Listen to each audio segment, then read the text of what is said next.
राजनीति के इतिहास में एक नई तारीख हो गई, बिल्कुल पार्टी की घोषणा हो गई। बिल्कुल अब पार्टी चुनाव लड़ने की तैयारी कर रही बिल्कुल बिल्कुल है। ऐसे में आपने एक और बातें कही कि पार्टी में कई ऐसे भी दल हैं जो विलय कर रहे हैं। बिल्कुल। सार्वजनिक तौर पर उनकी घोषणाएं नहीं हुई, लेकिन आपकी तरफ से घोषणाएं हुई। उसके संदर्भ में थोड़ी सी खुल करके बातें करना चाहेंगे, जानना चाहेंगे हम कि आखिर वो कौन कौन सी ऐसी चीजें हैं जिस पर आप ये आज जो जन आशीर्वाद पार्टी की घोषणा हुई और उसमें जो पार्टियां शामिल हुई है वो उनका बेस आधार है और किस तरीके ठीक, तो से। हम दो पार्टी का मैंने आपका नाम भी बताया। एक तो जनता पार्टी, तो जो इस देश की सबसे पुरानी और इस बिहार की सबसे बड़ी पार्टी थी पूरे राष्ट्रीय स्तर पर, उसी पार्टी से आज जितने भी जो नेता यहाँ पे हैं, कोई भी नेता का नाम लें, कोई भी नेता का नाम लें, सब जनता पार्टी के ही कहीं ना कहीं प्रोडक्ट है। ये बात किसी से छुपी नहीं हुई। तो जनता पार्टी जो है वो हमारे साथ 2025 के चुनाव लड़ रही है।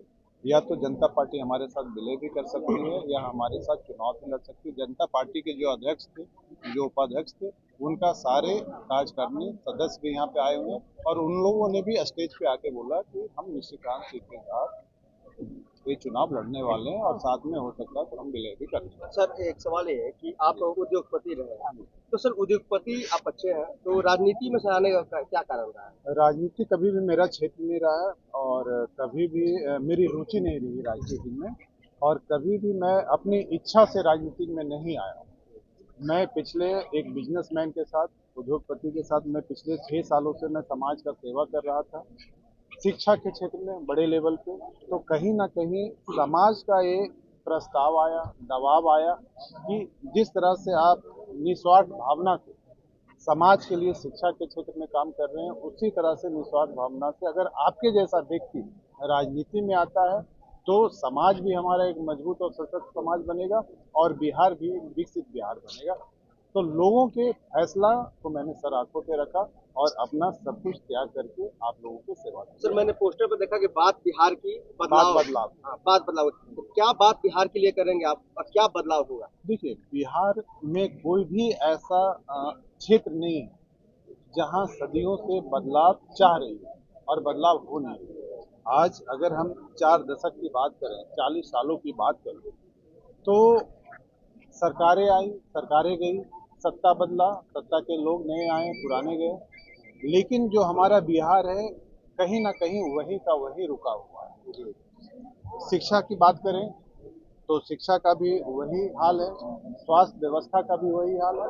यहाँ एक साधारण परिवार, एक गरीब परिवार इलाज के अभाव में अपना दम तोड़ रहा है।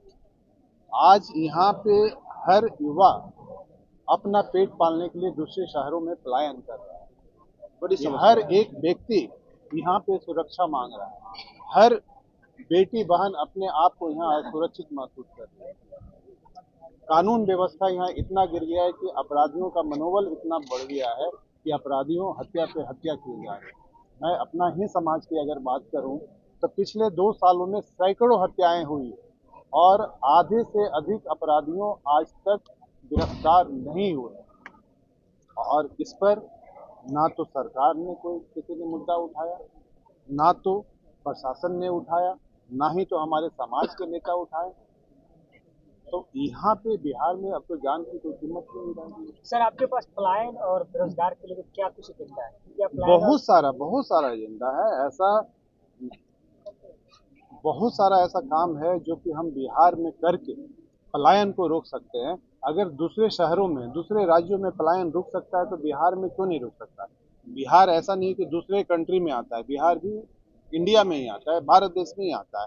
तो गुजरात के बेटा भाई गुजरात में नौकरी कर सकते हैं, महाराष्ट्र का बेटा, महाराष्ट्र का भाई महाराष्ट्र में नौकरी कर सकता है। आपने कभी देखा है कि एक मराठी को या एक गुजराती को बिहार में नौकरी करते हुए? नहीं। लेकिन एक बिहारी आपको महाराष्ट्र में मिलेगा, गुजरात में मिलेगा। इसका मतलब साफ है कि गुजरात में जितने युवा हैं उतना रोजगार वहाँ पे उपलब्ध है। इसका मतलब साफ है, इसलिए वो दूसरे शहरों में नहीं आ रहे। बिहार में जितना युवा है उतना पे वहाँ पे नौकरी नहीं है, इसलिए दूसरे इस शहरों बार में आपके जो प्रमुख विजन है, जो विजन को लेकर बिहार वासियों के पास जाएंगे, यूथ के पास जाएंगे, उस विजन में सबसे प्रमुख विजन कौन सा है आपका? पहला, शिक्षा व्यवस्था को बदलना। क्योंकि जब तक शिक्षा व्यवस्था को ठीक नहीं कीजिएगा लोगों को नौकरी नहीं मिलेगा, क्योंकि यह संभव नहीं है किसी भी राज्य के लिए कि 2% से ज़्यादा सरकारी नौकरी दे। 98% लोगों को कहीं ना कहीं प्राइवेट नौकरी ही लेनी पड़ेगी। तो प्राइवेट नौकरी के लिए आपको शिक्षा व्यवस्था ठीक करना पड़ेगा, ट्रेनिंग पे काम करना होगा और स्किल डेवलपमेंट पे काम करना होगा, जो कि दूसरे राज्यों करते हैं। बिहार में कभी भी स्किल डेवलपमेंट पे काम किया नहीं, इसलिए हर बिहार के युवा के पास ग्रेजुएट की डिग्री है, लेकिन यही बिहार के युवा अगर दिल्ली बॉम्बे में नौकरी करने जाते हैं तो उन्हें 10,000 की भी नौकरी नहीं मिलती है, क्योंकि उनके पास कागज की डिग्री तो होती है पर उनका कम्युनिकेशन, उनका प्रेजेंटेशन, उनका बोलने का तरीका, उनका स्किल कुछ भी डेवलप नहीं किया होता। अगर निशिकांत सिन्हा जी अगर आप पहला बार मुख्यमंत्री बनते तो पहला कलम से कौन सा योजना होगा जिसको आप सबसे पहला कदम के पास लगाएंगे? हमारा भी मुख्यमंत्री बनने का कोई ये नहीं, वो जब होगा तो बात की बात है, लेकिन हाँ मैं अगर सत्ता में आता हूँ तो शिक्षा व्यवस्था को सबसे पहले बदलूंगा, पलायन को रोकने का काम करूंगा, स्वास्थ्य व्यवस्था, क्योंकि यहाँ एक साधारण परिवार भी इलाज के अभाव में अपना दम तोड़ रहा है और यहाँ पे एक छोटा सा छोटा बीमारी भी होता है, अगर एक पथरी का भी इलाज करना होता है तो वो जिला लेवल पे सदर अस्पताल में नहीं होता है, उसको पीएमसीएच, एम्स और एनएमसीएच जैसे अस्पताल में आना पड़ता है। तो स्वास्थ्य व्यवस्था को ठीक करना, यहाँ महिलाओं को समान अधिकार देना, और किसान, जिस किसान के मेहनत से, किसान अगर देखा जाए तो बिहार की रीढ़ है, देश की रीढ़ है, लेकिन एक किसान इतना मेहनत करने के बावजूद कर्जदार है, कर्जा में डूबा हुआ है। तो किसानों के लिए अच्छा, उनके लिए फैसला सुनाना, उनके हक में सुनाना, उनको सही, उनकी जो मेहनत की जो कीमत है उनको सही कीमत देना, महिलाओं को सम्मान देना, पलायन रोकना, ये सब हमारा मेन एजेंडा रहेगा। सर आपने कहा कि एक आखिरी सवाल है कि बात बात में समाज और वहाँ की बात आती है, तो ऐसे में सम्राट चौधरी उपेंद्र कुशवाहा पहले से मौजूद थी, लेकिन अगर ये देखा जाए कि बिहार में जिस तरीके से आबादी है उस आबादी के हिसाब से हिस्सेदारी नहीं मिलती, आप उसको किस तरीके से? देखिए, हमारे समाज में सिर्फ उपेंद्र कुशवाहा जी या सम्राट चौधरी ही नहीं, हमारे समाज में बहुत सारे ऐसे नेता हैं। हर दल में कोई भी ऐसा राजनीतिक दल नहीं है जहाँ पे हमारे समाज के नेता नहीं है। आलोक मेहता भी हैं, अभय कुशवाहा भी हैं, आपका उपेंद्र कुशवाहा भी हैं, उमेश कुशवाहा भी हैं।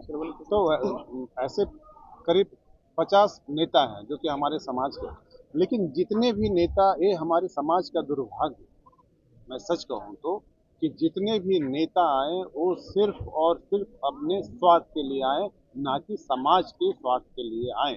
अगर समाज के लिए, स्वार्थ के लिए आते तो आज हमारा समाज राजनीतिक क्षेत्र में या किसी भी क्षेत्र में इतना हाशिए पे नहीं गया। सम्राट चौधरी तो बोलते हैं कि अगर किसी भी कुशवाहा समाज के कुछ लोगों को हो जाएगा तो उसे बिल्कुल बिल्कुल बिल्कुल बिल्कुल, ये उनकी बात को मैं आदर करता हूँ, लेकिन हमारा समाज का ये दुर्भाग्य है कि हमारे समाज के लोगों पे हत्याएं होती गई और इस पर ना तो सरकार ने बोलने का काम किया, ना तो प्रशासन ने किया, और हमारे अब तो समाज के नेता पूरा गायब ही हो गए इस मुद्दे को उठाने के। तो सर आपको नहीं लग रहा है कि डिप्टी सीएम होते हुए भी आपका अधिकार नहीं दिला पा रहे? डिप्टी सीएम के पास पावर क्या है? ये तो सिर्फ एक वोट बैंक का कहानी। संविधान में डिप्टी सीएम का कोई पावर ही नहीं, डिप्टी सीएम का कोई पद ही नहीं। आज एक डिप्टी सीएम खुद से अपना डिपार्टमेंट के अलावा किसी का ट्रांसफर करने का भी पावर नहीं। अच्छा सर, विकल्प पे बात करते हैं। आप एक विकल्प दे रहे हैं बिहार के लोगों को, तो ये विकल्प जो है प्रशांत किशोर भी दे रहे हैं। ये युवा की बात करें तो आप यूथ आइकन कहते हैं, तेजस्वी जी भी युवा है, याग पासवान भी युवा है। तो सर कैसे आप उद्योगपति है, कैसे इस खेल को यहाँ पे नया फील्ड है? देखिए, आपने जिनका भी नाम लिया तो जवाब भी आप लोगों के पास है। बहुत सारे तो नेता ऐसे हैं कि जो पहली बार नहीं आए, बरसों से जी, तो उन्होंने आज तक क्या दिया, मैं आप ही से पूछता हूँ। तो जो पहले नहीं दिया वो आगे क्या देगा? जो पहले नहीं दिया वो आगे क्या देगा? तब उसकी तो हम बात ही ना करें।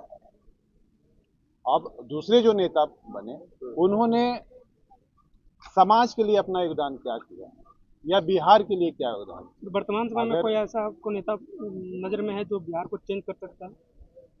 बिल्कुल मैं खुद कर सकता हूँ, इसलिए मैं राजनीति में आया हूँ। क्योंकि दूसरे को आपके चेंज करना अलावा- होता, बदलाव करना होता तो कर लिए होते।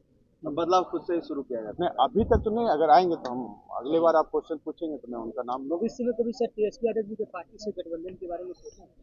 नहीं, मैं तो अभी खुद अकेले की तैयारी कर रहा हूँ, और 243 जो पे? मैं, हाँ 243 पे, क्योंकि 10 बड़ी बड़ी पार्टियां हमारे साथ विलय हो रही है। जी जी। और जो मेरे विचारधारा के साथ सहमत हैं, जैसे जो मैं अशोक सम्राट का विचारधारा को लेकर चल रहा हूँ, तो जगदेव बाबू का जो हक और हिस्सेदारी उनका जो था 90% शोषित समाज का, उस विचारधारा के साथ जो भी राजनीतिक दल के लोग हमारे साथ आते हैं उनका स्वागत होगा। चलिए सर, बहुत बहुत धन्यवाद, थैंक यू।